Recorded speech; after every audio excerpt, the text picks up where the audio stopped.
Teatro, o podcast de Dona Maria II, com Mariana Oliveira. E cá estamos de novo chegados ao Teatro de Julho.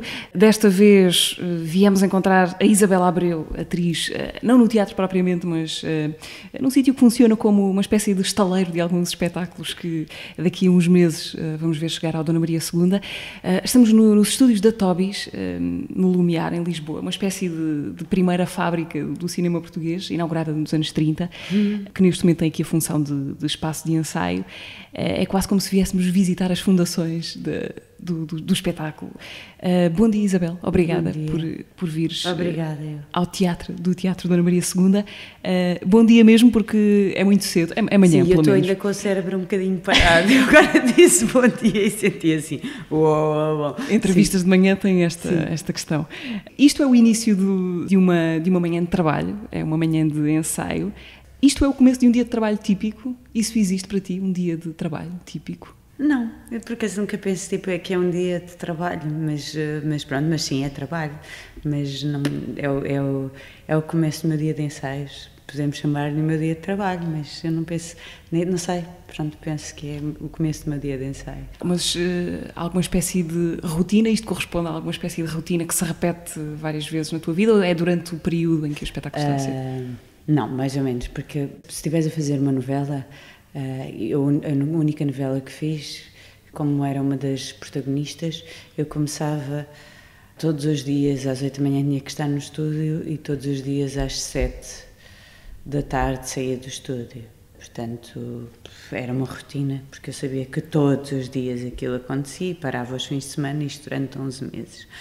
Aqui, com o Tiago Rodrigues, nesta peça que estamos a fazer, Catarina e a Beleza de Matar Fascistas, e noutras que já fizemos, o Sopro, o Bovary, as Tragédias, a Ifigénia, a Agamemnon e a Eletra, os Três Dedos Abaixo do Joelho, o Tiago, uma das coisas que faz vai escrevendo com os inputs, com os impulsos que vão surgindo dentro dos ensaios. Portanto, não existe a rotina de todos os dias, das 10 às 5 ou 6 da tarde. Porquê? Porque hoje podemos ler e de repente dizer agora paramos 2 dias porque eu tenho de escrever. Portanto, é muito variável. Quem é que és tu na Catarina e a Beleza de Matar Fascistas? Sou a Catarina. És a Catarina? Não, somos uma Catarina, porque a Catarina somos todas. Catarina Eufémia. Existe esta coisa de sermos todas Catarinas, que todas Catarina, todas mulheres, todas ceifeiras, todas rebeldes. Sou, nesta família, sou a mãe. Sou a mãe Catarina, mãe da Sara Barros Leitão, Catarina, e da Beatriz Maia, Catarina também, sobrinha do António Fonseca, irmã também Catarina, do Pedro Gil, também Catarina, e do Rui M. Silva, também Catarina, e prima do Marco Mendonça, também Catarina. Pela sinopse do espetáculo, que vai estrear em setembro? Eu ainda não li esta nova sinopse, acho eu. Já houve várias, não é? Pois eu também tinha a impressão que tinha lido uma primeira diferente. Nesta última, que podemos ver agora no site do teatro, por exemplo, fala-se de uma família que tem por tradição matar fascistas. Presumo que tenham tido discussões sobre o assunto. Já chegaram a algum acordo sobre o que é um fascista? Acho que já chegamos a um acordo, sim. Acho que é muito claro o que é e o perigo que hoje em dia o fascismo tem na nossa sociedade. Ou seja, ele está a crescer, ele existe cada vez mais e não há que ter medo de assumir que ele está aí, porque muitas das vezes, aliás, há um personagem, eu não sei se este texto vai ficar ou não, mas há um personagem que diz, sim, porque podem acusar que o fascismo é um termo histórico e agora não sei, não, o fascismo eu acho que existe e há pessoas que o querem perpetuar e reproduzir. Para mim é claro, mas independentemente da peça, para mim é claro contra o que eu quero continuar a lutar e aquilo que eu acho que não pode existir e que não deve existir na nossa sociedade e que realmente com a democracia e muitos destes novos fascistas crescem democraticamente, surgem pelo nosso voto. E começamos em desvantagem porque temos que derrotá-los com as armas da democracia. Pois, e se calhar é aí que entra, pronto, e é aí que tu pensas, se calhar não vai lá assim, isto está tudo errado e e se calhar tens de lutar por outras coisas. O outro dia, olha, o outro dia foi-me dito uma coisa que não me sai da cabeça e nunca mais me saiu da cabeça. Por uma amiga minha, brasileira, e que lamento, mas o Bolsonaro para mim é um fascista. E esta minha amiga dizia-me uma coisa que foi: eu entendo cada vez mais as mulheres-bomba e tenho imensa vontade de me rebentar em prol de qualquer coisa. Isto é horrível. E pronto, e se calhar este texto, e estar a trabalhar este texto, e estar a trabalhar estas questões, e acho que uma das coisas, um dos caminhos que temos tentado é também que haja muito humor, encontrar humor. Pá, temos a sorte, eu tenho a sorte de estar rodeada de pessoas que admiro imensamente, quer como criadores, quer politicamente, quer como as pessoas, como pensadores, não é? E tento ser muito positiva, mas esta questão, esta peça, esta visão do mundo, se calhar este termos parado por causa deste vírus, esta quarentena, não me permite estar numa fase muito positiva. Tenho momentos de grande tristeza. O título do espetáculo é uma coisa que provoca, não é? A beleza de matar fascistas. Pode ser belo matar? Essa é a grande questão. Eu acho que, para mim, Catarina, essa beleza é clara, porque é uma necessidade. Portanto, tu, através da morte, acabas com aquela raiz, portanto, acabas com aquele mal. Eu não consigo ver e não consigo acreditar na beleza, na morte e no matar, mas existe este pensamento.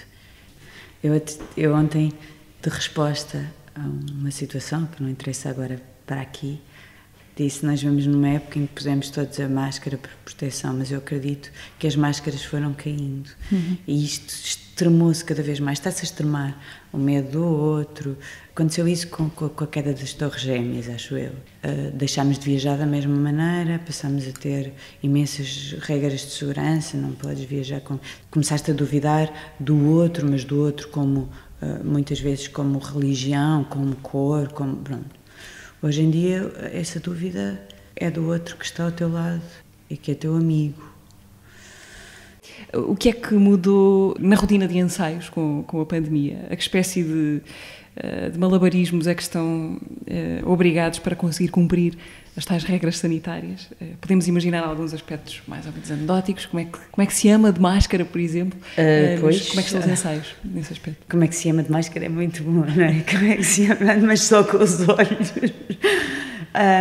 Eu tenho uma grande sorte por estarmos no Teatro Nacional, e então no Teatro Nacional acho que há condições e dinheiro para todas as regras serem aplicadas, porque esta coisa mesmo das máscaras, isto não é nada democrático, porque, olha, outro dia vi uma situação muito triste da janela do meu prédio, que foi uma pessoa que desceu e foi ao lixo, e eu pensei que ia procurar comida, e não, foi tirar máscaras. Portanto, isto não é democrático. É porque as máscaras custam dinheiro.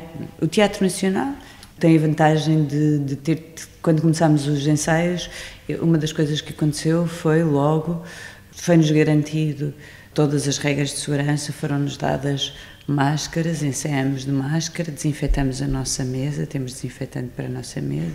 Todas as cadeiras estão identificadas? Todas as cadeiras estão identificadas. Tipo escola, quase, lugar da escola. É ali que te senta. Para mim é ótimo, porque gosto imenso desta coisa da regra de sentar. É muito raro eu mudar de lugar.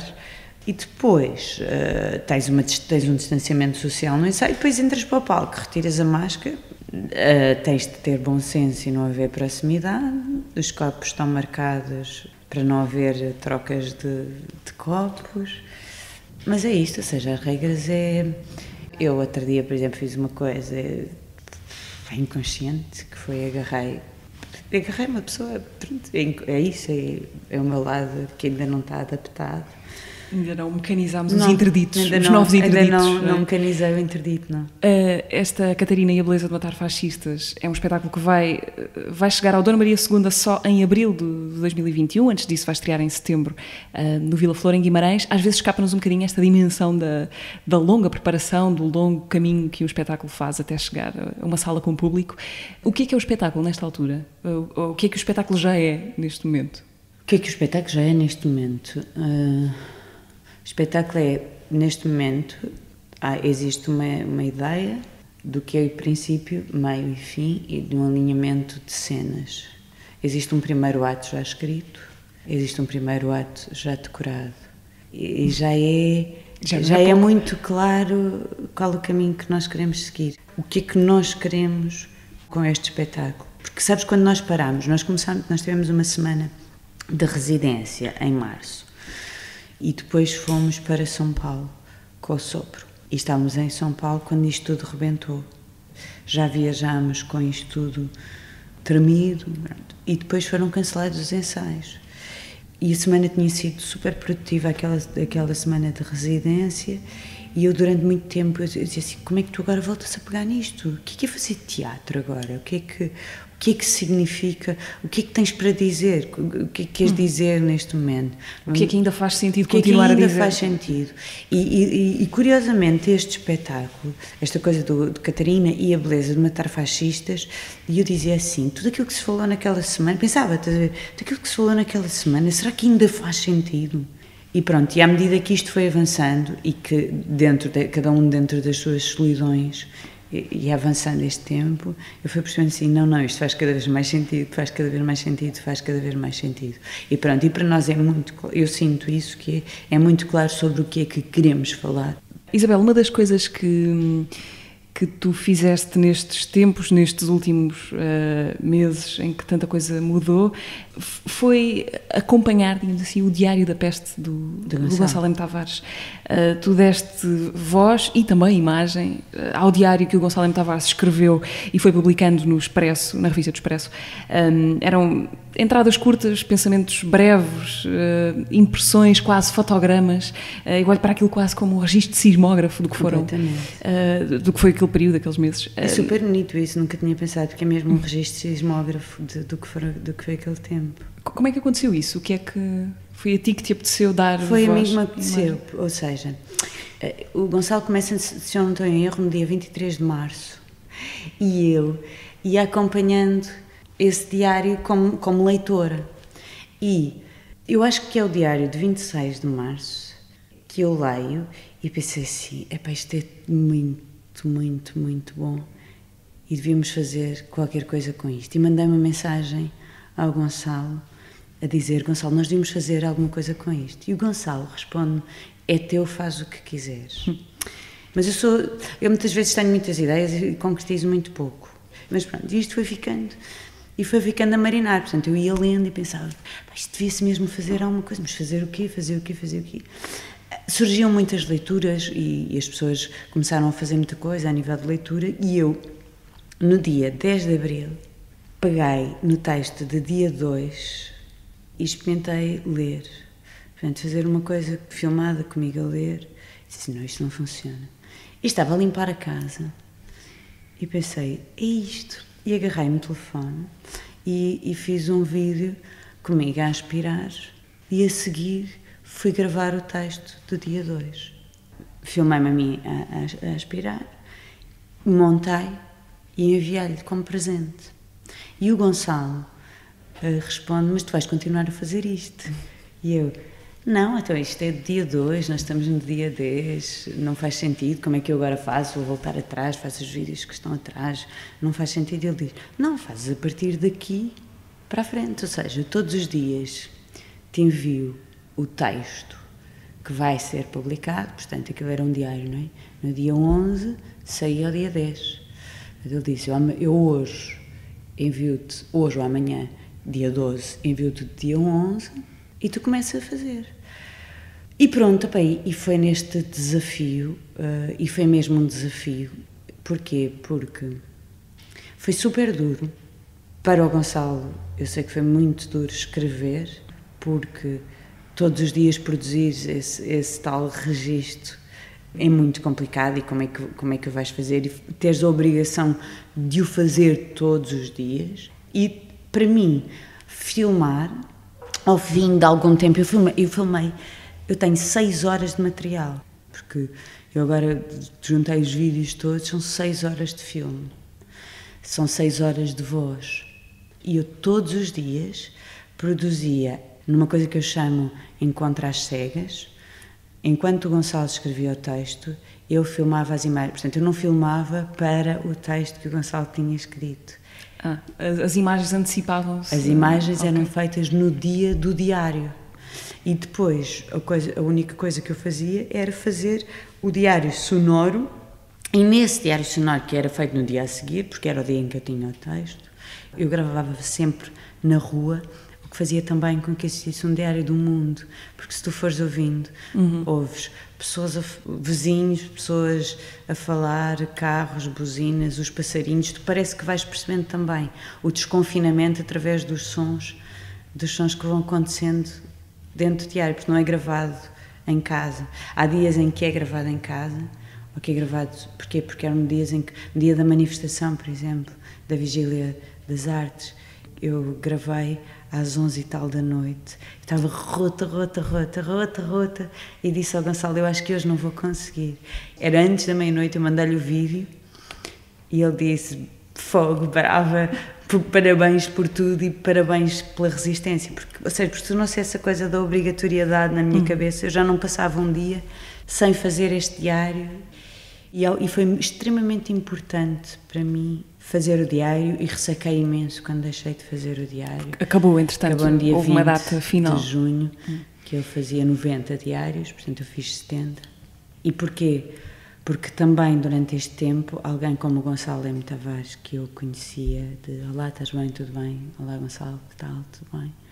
Passou a ser alguém com que eu falei ao longo destes 2 meses e meio, várias vezes por dia, todos os dias, e portanto, de repente, quando para, ao fim de 2 meses e meio, tu falas todos os dias, é lógico que ressacas e tens saudades. Ele outro dia mandou-me o texto destes novas, não sei se são crónicas, não sei como é que se chama, mas estes textos semanais que ele está a fazer agora para o Expresso, e eu tive uma sensação de que saudades que eu tinha de receber o teu texto.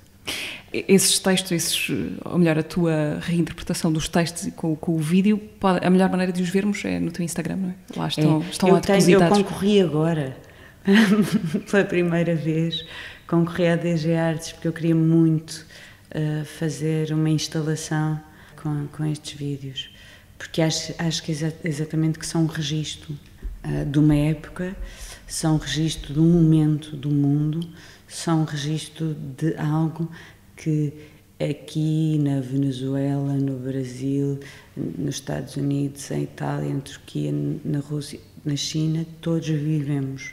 Por exemplo, há muita coisa que é ali falada, que todos podemos ler, que todos assistimos.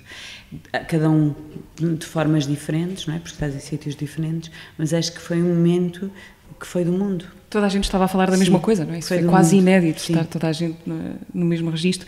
Enquanto não há essa tal instalação, os vídeos estão instalados na tua página de Instagram, se quiserem. No fechado para obras. Lá ver, exatamente. Já agora, Gonçalo M. Tavares também aparece na programação já anunciada do teatro, em março do próximo ano, com um espetáculo que vai ser feito a partir de um texto dele. O espetáculo chama-se O Dicionário da Fé.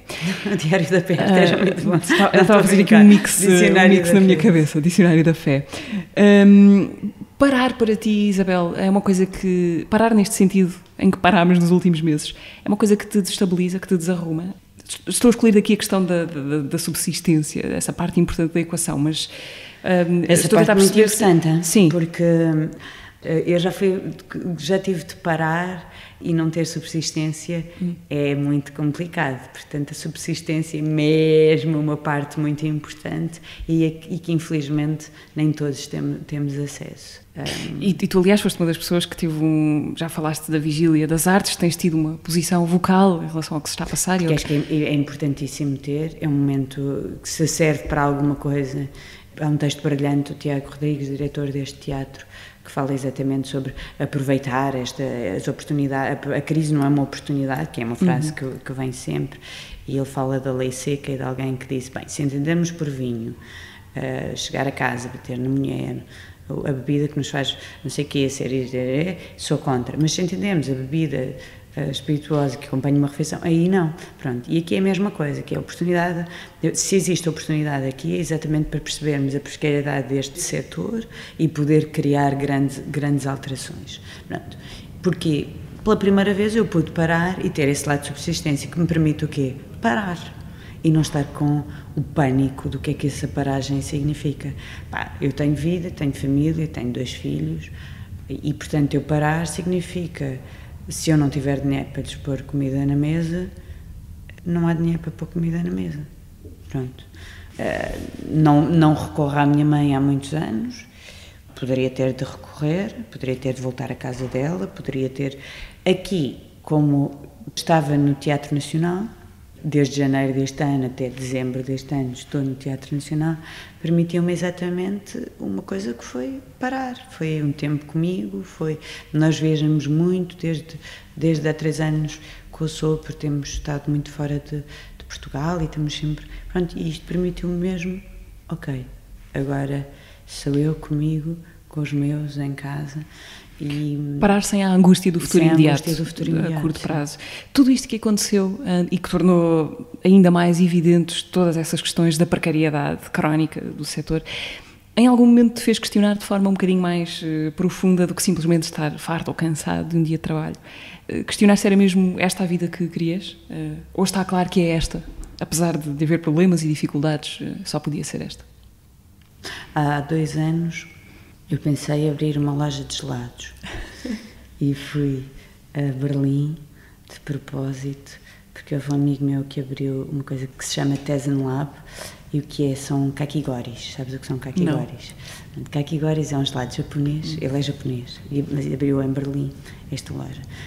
O conceito é lindo de morrer, porque são cubos de gelo. Portanto, só aqui é super belo, porque imagina cubos de gelo gigante transparentes que são postos numa máquina, chama-se shaved ice, são laminados. Então, o gelado é como se eu estivesse a comer neve. De ver aquela neve branquinha que se vê nos filmes, não é? Aquela coisa, porque depois a neve suja-se toda. Aqui não, aqui a neve é branquinha, aquela coisa que tu metes na... Já provaste neve alguma vez? Portanto, eu já provei neve. Ou seja, um bocadinho mais que granizado. Não é nada granizado. Não é nada, não é granizado. Okay. Porque granizado é... Não, sim. É shaved ice. Okay. É laminar o gelo e depois podes pôr um topping.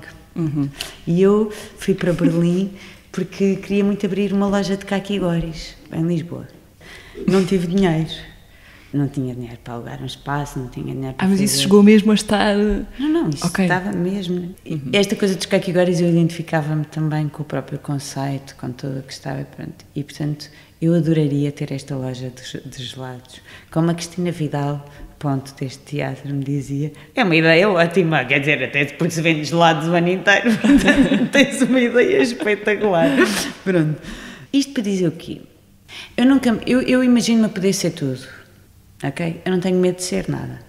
Não há nada que me metesse as costas para dentro e que eu dissesse, não podia fazer. Quer dizer, há uma coisa que eu não poderia fazer porque ia desmaiar sempre que fizesse, que era cirurgias. Mas... Tirando isso, acho que era capaz de fazer muita coisa. Mas aí, pronto, foi isto que eu escolhi e é isto que me dá prazer fazer. Okay. Mas eu vou dizer uma coisa... Eu, depois de estrear o Sopro em Avignon, eu tive a sensação clara de que podia parar de representar. E pronto, isto tem continuado. Mas tiveste essa sensação porque atingiste uma espécie de... Não tem a ver com Avignon, teve a ver com o espetáculo. Teve a ver com tudo. Porque era difícil de ir não teve a ver daquilo? tipo assim, fui a Avignon, não é nada dessa poesia, estás a ver? Claro que isso teve um peso que é estar num cloître ao ar livre.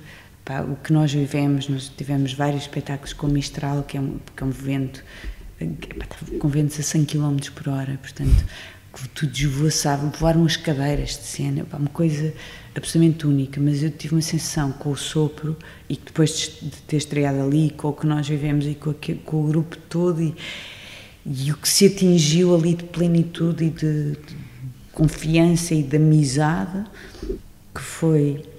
a fazer aquele espetáculo sobre toda a gente que está na sombra, eu tive uma sensação de, ok, isto agora podia parar, missão cumprida, está feito. Quer dizer que é difícil continuar depois de ter a sensação de que aquilo foi insuperável? Difícil continuar não é, porque eu estou aqui e continuo a ter muito prazer, mas tive a sensação que podia parar, que é diferente, ou seja, não é sobre a dificuldade de continuar, foi sobre, ok, agora podia parar. opa, eu acho que gosto mesmo muito e tenho imensa sorte porque trabalho com gente que eu gosto mesmo muito de trabalhar, portanto sinto-me muito feliz a fazer o trabalho com as pessoas que faço. A tua relação com o Dona Maria II é muito grande nos últimos 10 anos.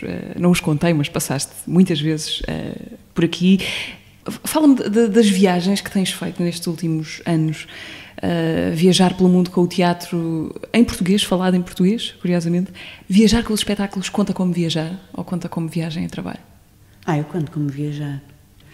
Olha, tem várias coisas, já passou por várias fases. Tem uma coisa extraordinária que é, por exemplo, chegares a um sítio e ninguém fazer a menor ideia quem tu és, não tens historial nenhum, vales por aquilo que estás a apresentar. Neste momento há muitos sítios onde eu já vou repetidamente e onde o público já me conhece por outros espetáculos. Depois, percebes que a língua não é uma barreira, que a língua não é uma fronteira e que podes estar a representar na língua que for.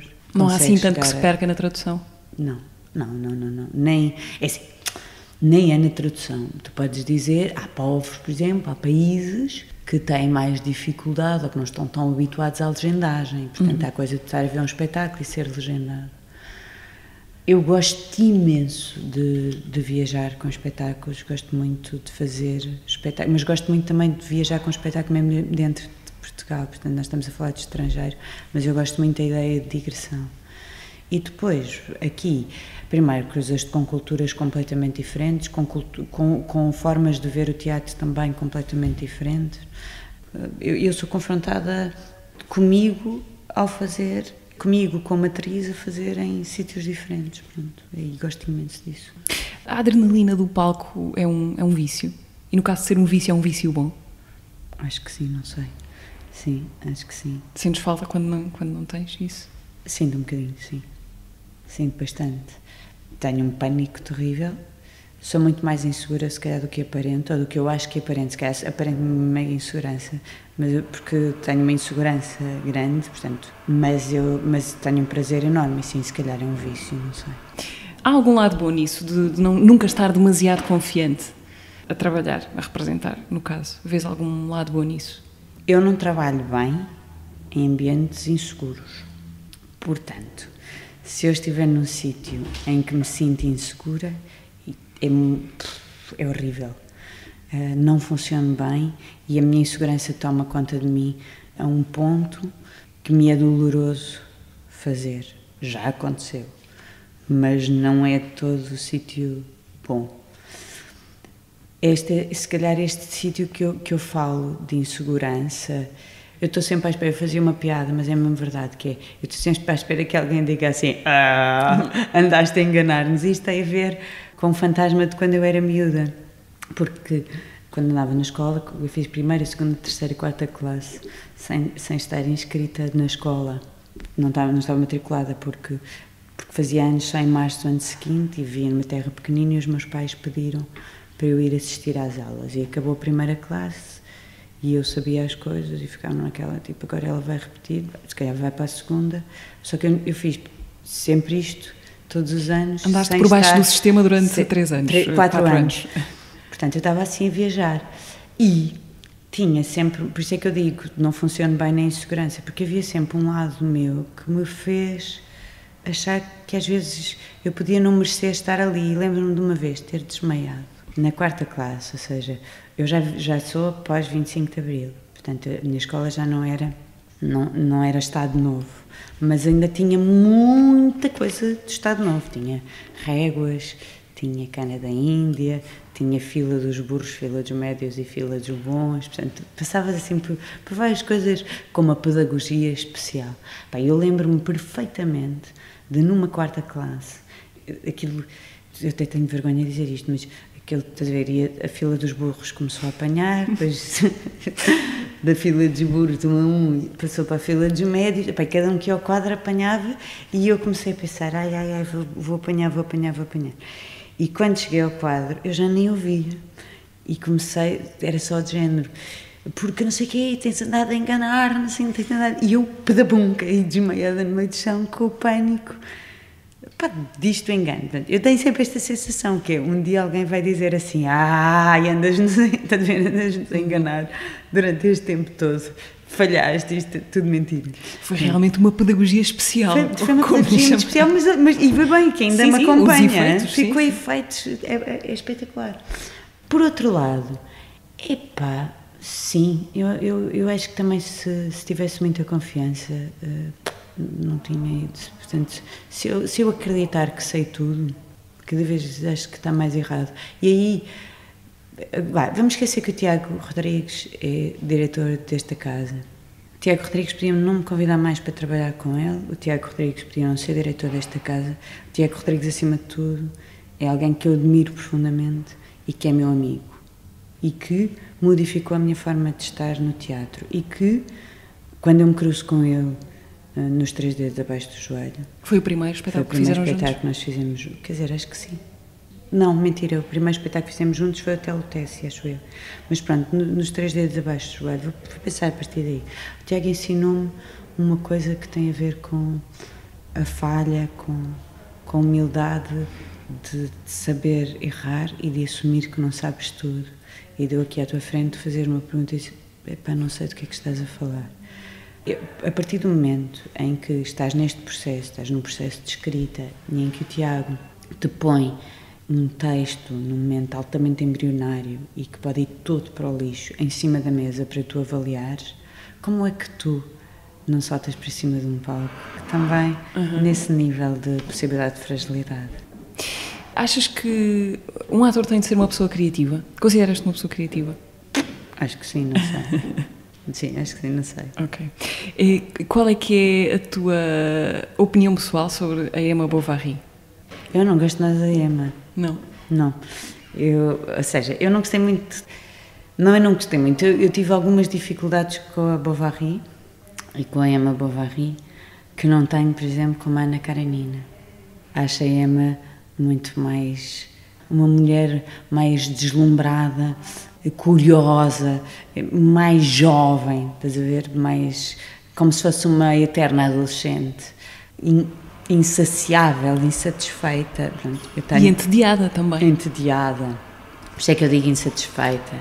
Mas, para mim, eu identifico muito mais e entendo muito mais uma Ana Karenina do que tenho esse nível de identificação com uma Emma Bovary. Isabela, há outro espetáculo que tem a ver com a tua relação com o teatro, em particular, de que eu queria falar, até para perceber se esse espetáculo acende alguma espécie de botão trauma, que é o Blackbird. Como é que está a tua memória do Blackbird? É 2010, não é? Vou fazer 10 anos agora. É um espetáculo que eu gostei imenso de fazer. Eu gosto imenso do texto.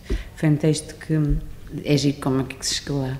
Porque a Cate Blanchett, que é uma atriz que eu admiro bastante, ensinou em Sydney, para a abertura do teatro de Sydney. E ensinou Blackbird, era uma peça para 2 atores. Eu pensei assim, de certeza que isto só pode ser um grande texto, porque uma atriz como ela só pode ter escolhido um grande texto para ensinar. A minha memória é muito grande, olha que eu acho que me lembro muito bem de muito do espetáculo. Depois tenho memórias muito fortes, porque acho que foi o único espetáculo que eu parei na vida. Que há poucos meses, o Nuno Lopes veio aqui ao podcast e falou da vez em que ele partiu um pé em cena. Sim, mas ele foi herói, foi brutal. Eu lembro-me, foi ao mesmo tempo. Foi ao mesmo tempo? Foi. Okay. Eu até brincava. Há aqui uma espécie de rubrica lesões. Não, eu dizia assim, tive ciúmes do Nuno e pensei, fogo, então ele partiu o pé, não, agora vou à mão. Tu partiste um dedo da mão? Sim. Okay. Nem foi partir, foi uma coisa que eu tenho agora, frequentemente, que é, isto sai do sítio, o polegar, e vira. Foi uma dor horrível, pronto. O Nuno foi impecável. Dona Palmira Bastos, agora lembrando dos 3 dedos, que a dicção da Dona Palmira Bastos é impecável. O Nuno Lopes foi impecável porque ele continuou o espetáculo mesmo com o pé partido. Eu fui muito mais fraquinha e era um momento que eu me magoava em cena mesmo. E que todos os dias, durante, sei lá, 1 mês e tal de ensaios, 2 meses, ia em cena, todos os dias, naquele momento, toda a gente achava que eu me tinha magoado a sério. Portanto, havia uma luta comigo e com o Miguel Guilherme, eu batia-lhe com uma caixa e fazia e caía no chão, e todos os dias pensavam, ela magoou-se. Pá, Até ao dia da estreia? Da estreia. Não foi da estreia. Não. Também foi num dia espetacular, porque estava o João Carneiro, crítico do Expresso, estava alguém do I, estavam imensos jornalistas. Não foi estreia, mas ficou registado, foi escrito sobre aquele momento. E houve um erro coreográfico, basicamente, porque quando eu ia bater com a caixa no Miguel, o Miguel ainda estava em movimento, não estava parado, e portanto o que aconteceu foi ele ainda está em movimento, eu estou em movimento, e aquilo faz bum. Pá, eu soltei uma mega asneira, que não vou dizer agora porque são 10 da manhã, e pronto, tive uma dor absolutamente horrível e caí no chão, e só me lembro de dizer várias asneiras, tipo ai, porque eu nem conseguia, nem sabia muito bem como é que havia de fazer. O Miguel diz a célebre frase: há algum médico na sala? Alguém reagiu? Ninguém reage. E tens um momento muito bom, que foi a Isabel Inácio, que fazia direção de cena desse espetáculo, e então era o Peter e a Una, que era eu, e começas a ver a Isabel assim na porta de cena, assim: Peter? Está tudo bem, Peter? Comigo deitada. Porque ela diz, eu pensei, se calhar isto é tudo mentira e eu não vou estragar o espetáculo, então em vez de ter entrado por ali adentro, resolveu bater e dizer: Peter, está tudo bem? E o Miguel dizer: não está nada bem, e eu no chão a dizer asneiras, e a Isabel olhou para a minha mão, eu tinha o dedo virado ao contrário, e disse: sai. Eu, ao sair, consegui encaixar novamente o dedo, para a mão inchar imenso. Depois eu disse: não, mas vamos continuar, porque tinha esse fantasma do Nuno Lopes. É mentira, não tinha nada, mas tens a ideia de uma coisa que eu já não faço, sinceramente, que isto tem de continuar, aconteça o que acontecer. O mundo depende disso, depende de tu continuar. Não depende de nada, claro. O mundo depende de muito mais coisas do que o espetáculo continuar. E show must go on. Não. Bom, há uma lição a retirar, que é, pelo simples não, médicos que nos ouçam, se alguém em cena alguma vez perguntar se há algum médico na sala... Está um médico na sala na e estava um dúvida, silêncio. Mas sabes que eu acho que, e isto é verdade, não sei se o João Carneiro estará a ouvir, mas o João Carneiro depois voltou, ele tinha visto a Operação Disparate, a encenação do Peter Stein, do Blackbird, e depois ele voltou a ir ver, porque coitado só tinha visto até aquela parte, e quando eu volto a cair, ele acho que disse assim, tipo, epá, outra vez não, dizendo, não, isto não vai acontecer outra vez, tipo, cada vez que ela entra em cena, passado X tempo está... Mas pronto, mas não, aí já era o falso. Pois isso, brinca aí com um limiar curioso entre a ficção e a realidade. Há um e a quarta jornalista que escreve uma coisa engraçada, que é quem é que está no chão a chorar? É a personagem ou é a atriz? Porque, e ele dizia isso no texto, que é, depois de teres visto tudo aquilo porque eu passava em cena como personagem, não é? Toda aquela história, porque a história é belíssima, o texto é belíssimo, é uma partitura maravilhosa do David Harrower, e depois de ter visto aquilo tudo, se eu caio no chão a chorar de dor, quem é que está no chão a chorar? É a personagem ou é a atriz? E pronto, eu acho engraçado.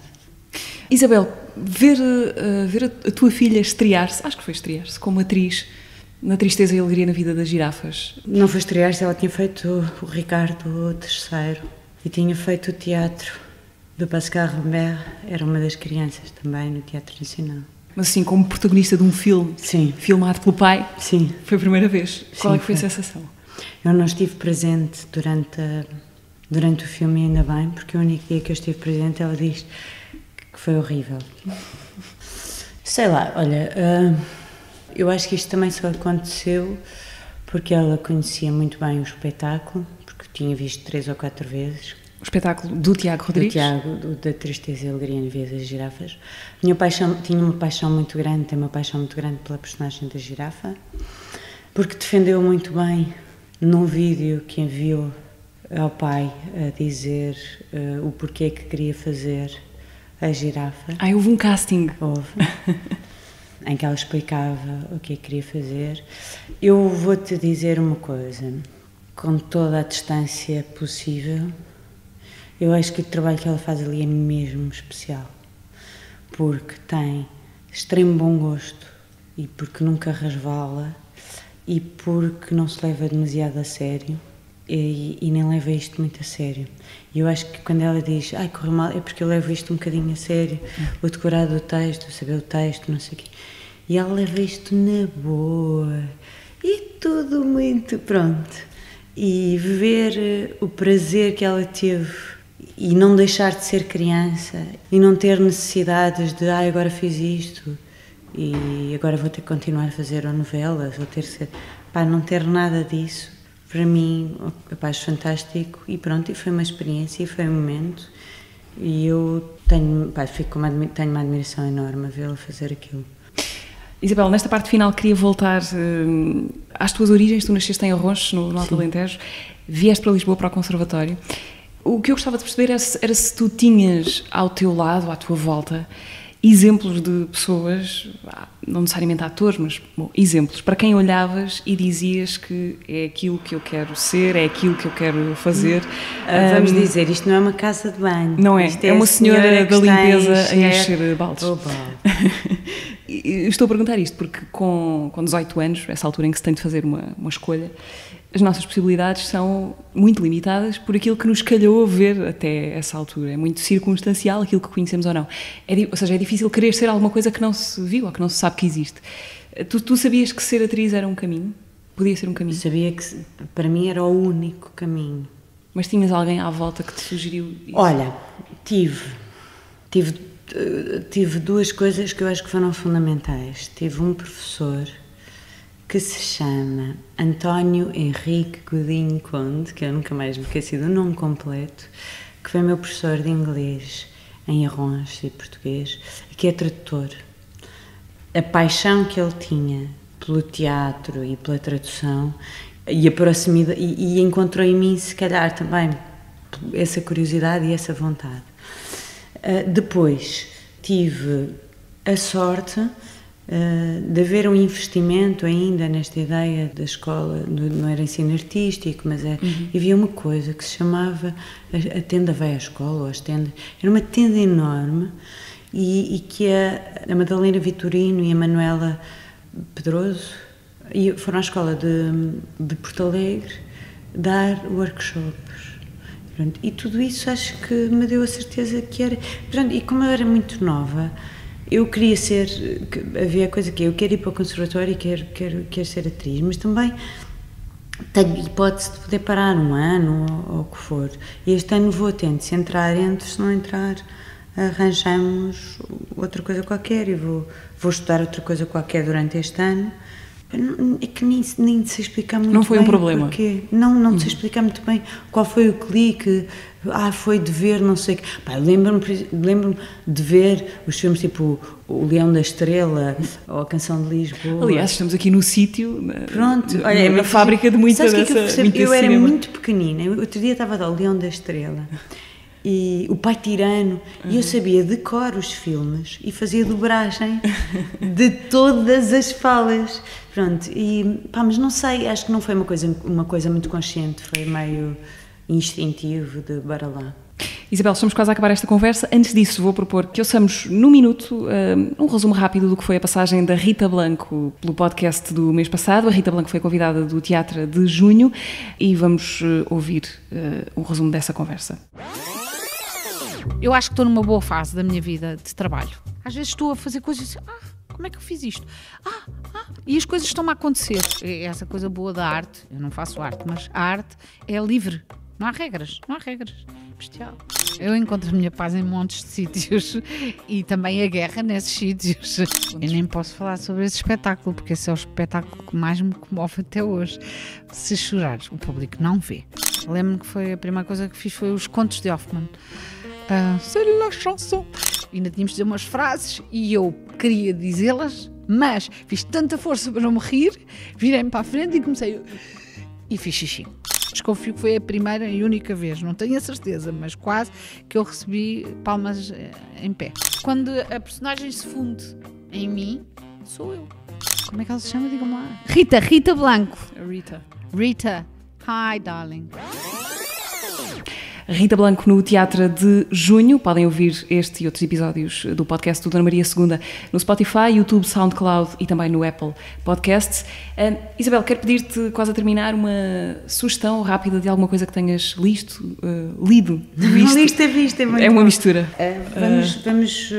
Temos bibliografia na mesa, não é? Sim, porque este livro é um livro...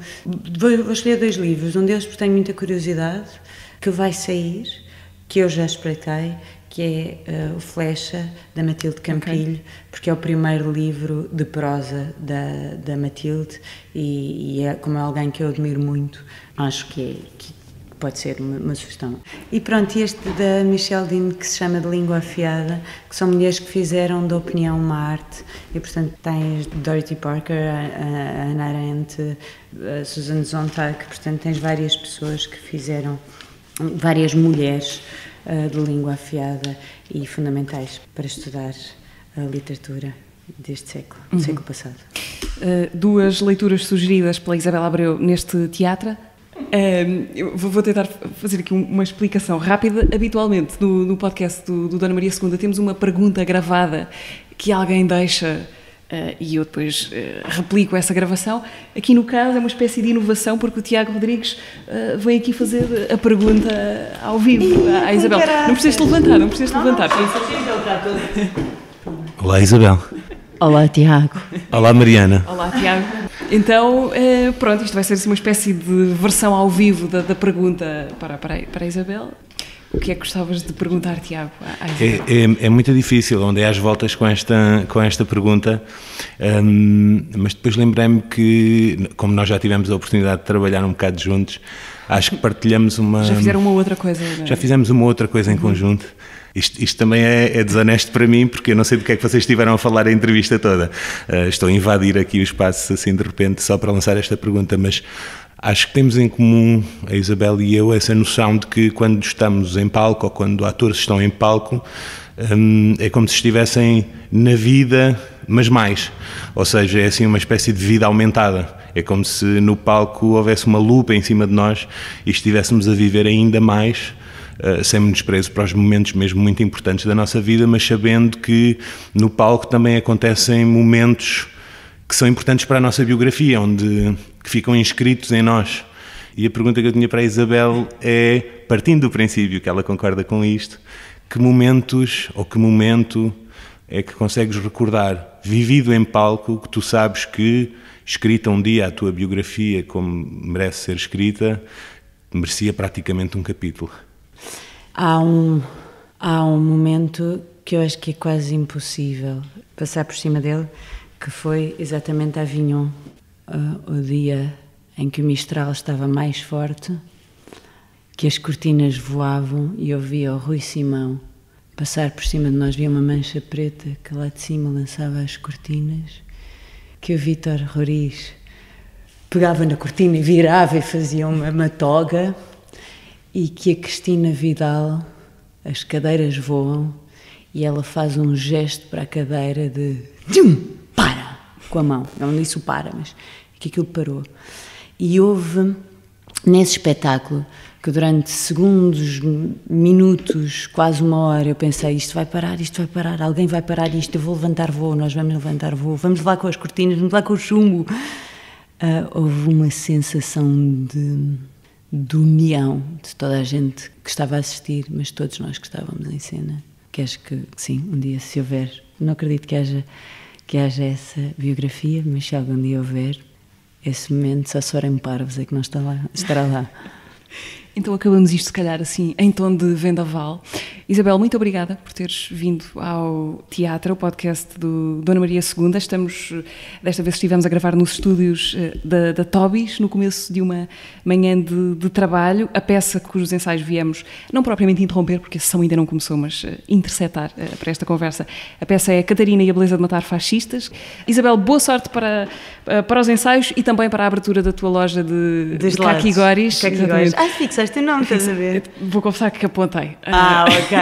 Escreveste com capa? Escrevi com capa. Muito bem. O Teatro é o podcast mensal do Teatro Nacional Dona Maria II. A Isabela Abreu foi convidada de julho. Voltamos em agosto. O podcast não vai de férias, nós sim, mas o podcast não. Podem ouvir-nos e subscrever o Teatro em alguma destas plataformas: YouTube, Spotify, SoundCloud e Apple Podcasts. Voltamos a ouvir-nos lá para o querido mês de agosto. Até lá. O meu querido mês de agosto é muito bom.